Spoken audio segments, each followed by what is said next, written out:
During the early years of the Galactic Empire, high human culture rose to prominence over the imperial rule of the galaxy. Also known as imperial high culture, it was a coded policy of the belief that humans were inherently superior to other species. This meant that if the imperial standards of the policy were not met, a species was simply marked as non-human. Upon Coruscant, minority groups who held the same belief of human supremacy were integrated into the developing commission of the preservation of the New Order by its prominent leaders including Saint Pestige, Crew of Andron and Eisen Ilraz. As the vision of high human culture developed, the Empire treated non-humans as second-class citizens, with the main principle being humans were the only truly intelligent and productive members of any society.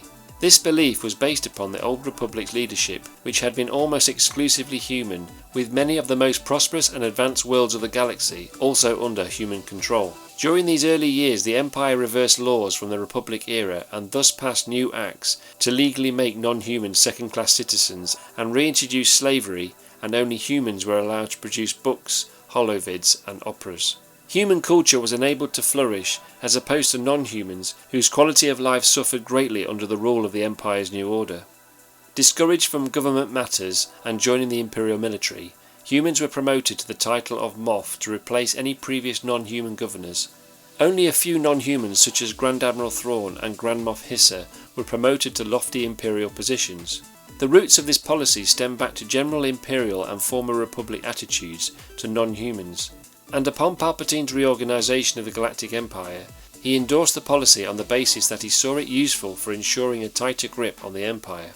However, there is evidence to suggest that Palpatine was more liberal on these matters than you would think. Indeed, some of his closest advisors were non-human, such as Mas Amedda and Sly Moore, and his Sith Master Darth Plagueis had come from a species known as the Muns. Even his first apprentice, Darth Maul, was a humanoid creature called a Dathomirian Zabrak. However, the anti-alien policy furthered his plans for the galaxy and strengthened his imperial rule. During the last 10 years of the Old Republic, powerful human political figures already supported the view that humans were the future, and there was indeed a political psychology proceeding across the galaxy. Prior to his death in 19 BBY, Count Dooku was one of those figures who was a human supremacist and wished to see the Republic transformed into an empire ruled by humans, although Dooku only held his anti-alien sentiment later in his life after removing himself from the Jedi Order. A government body created by the Galactic Empire to ensure high human culture was engraved upon Imperial citizens was called the Board of Culture. Its purpose was to review and censor popular culture media distributed throughout the Empire, such as music and holofilms. The body also governed citizens' possession of any anti-imperial works deemed illegal. These major offences were punished with considerable fines. Even after the fall of the Galactic Empire, for many years high human culture still existed in minority groups during the New Republic era, but the movement went into overall decline as the factions of the Imperial remnants began to use non-humans as part of their militaries. Although over 100 years after the first Galactic Empire existed, future governments still held the belief of human supremacy.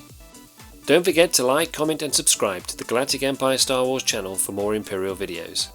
Follow me on Instagram and Twitter, and please check out all my links below for all things Star Wars.